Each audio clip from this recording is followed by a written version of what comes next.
The Beatles' I'm So Tired, from the White Album, written by resident sleepyhead John Lennon, depicts his insomnious, sleepless evenings as he begs for a good night's slumber's relief. But the song has more to do with it than meets your bedroom eyes. Today we'll show you who John wanted to call, what was keeping him up, and why John Lennon was so mad for his bed. This is the Holly Hub's 10 interesting facts about the Beatles' I'm So Tired.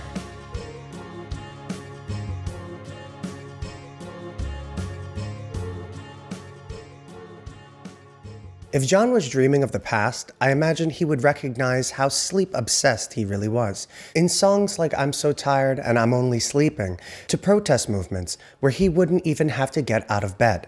Whatever gets you through the night, right? Even Give Peace a Chance was one of the very few songs to be actually recorded in bed.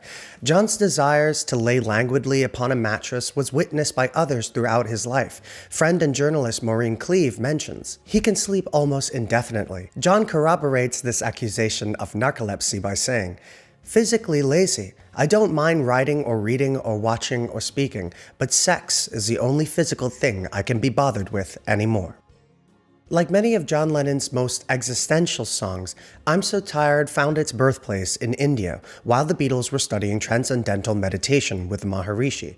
Now often glossed over in this part of the Beatles' adventure is the fact that they were young men in their 20s who so happened to be financially humble Liverpudlians who were now flush with cash. So they partied, they drank, smoked, snorted, and dropped. But evidently, transcendental meditation is its own hallucinogenic of the mind's creation, and the Maharishi had explicitly banned such behavior while attending the spiritual guidance. Now, many of these illicit substances are great aids for getting to bed, and once ripped away, and coupled with the fact that they'd be sitting, eyes closed, meditating for hours on end, and then now a new task from the Maharishi was to stay in the same room alone for 5 days, of course that's a ton to get used to, and John had trouble sleeping. Honestly, between John's insomnia and Ringo's Indian food intolerance, that trip kinda sounds like a drag. John says, I wrote it in India. I couldn't sleep.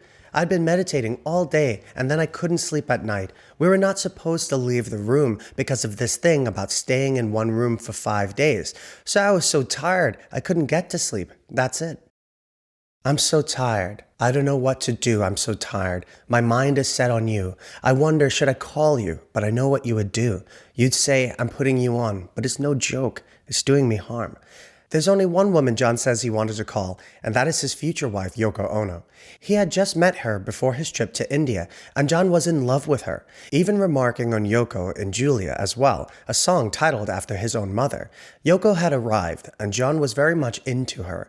At this time period, John was actually in India with his current wife, Cynthia, but he said he believed Yoko was his kindred spirit, his soulmate, and he desperately wished he could have just brought Yoko along if not for the obvious harm it would cause Cynthia. This intensity was all before they even began their affair with one another, and I have to imagine this is why these songs became so powerful. John always told the truth and made it rhyme, but now he was in love for the very first time, and he couldn't be with her. That longing made for some incredible music. So of course, as an American discussing a British band, there undoubtedly will be tons of new words I must learn, and much like when you first attempt to learn another language, one must always start with curse words and insults.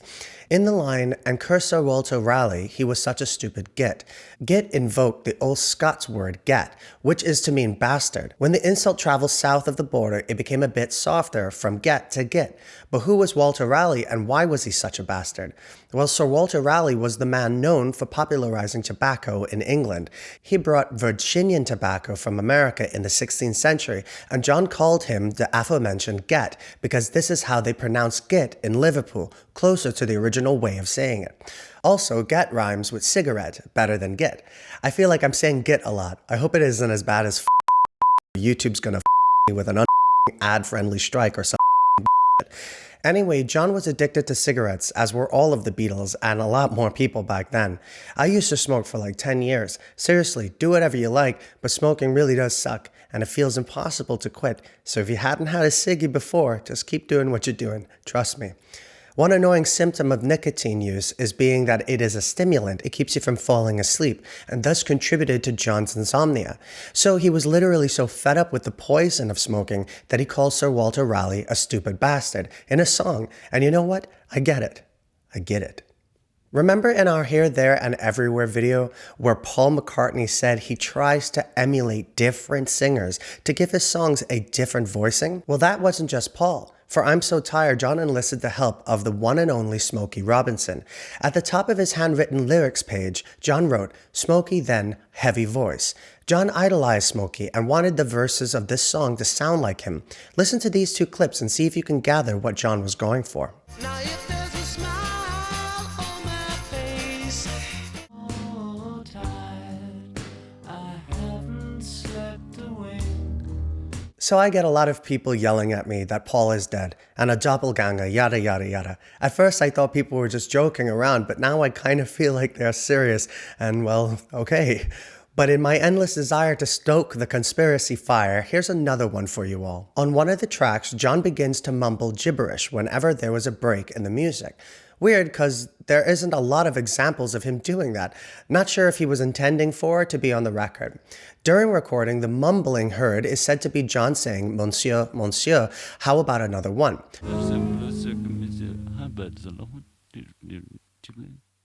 Probably John asking to have another go at a take. But once it was released and the Paul is dead rumor started taking off in the late 60s, fans played the mumbling backwards, and well, you get this.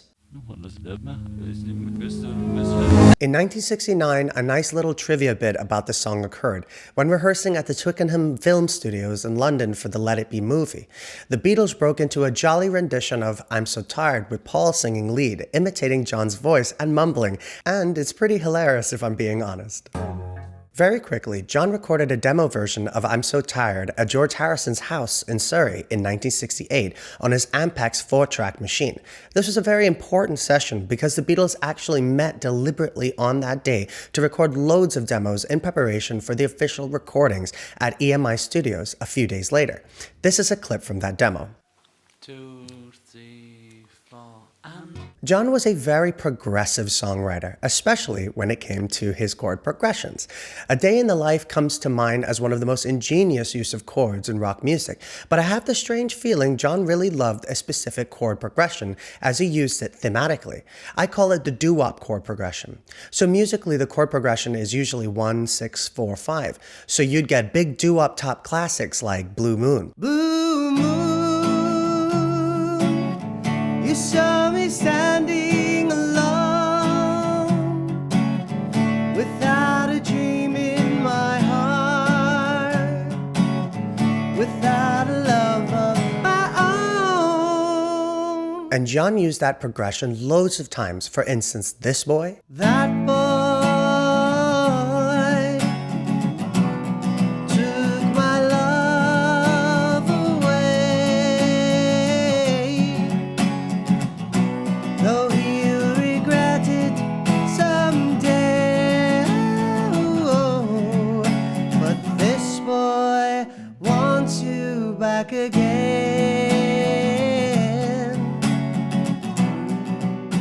Even Happiness is a Warm Gun.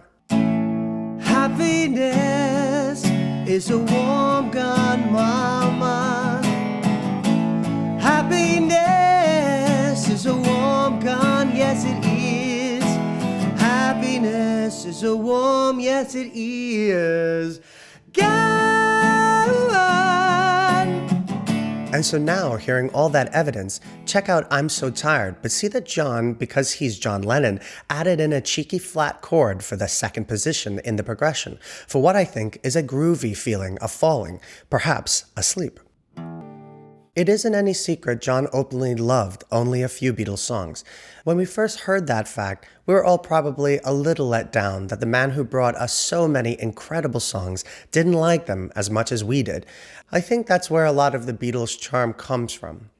Remember, George Martin didn't sign them because he liked their music. He signed them when no one else would because he liked them as people.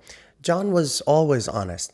He said he had slapped Cynthia, even though the patriarchy didn't really care back then, and dreadful men got away with way worse.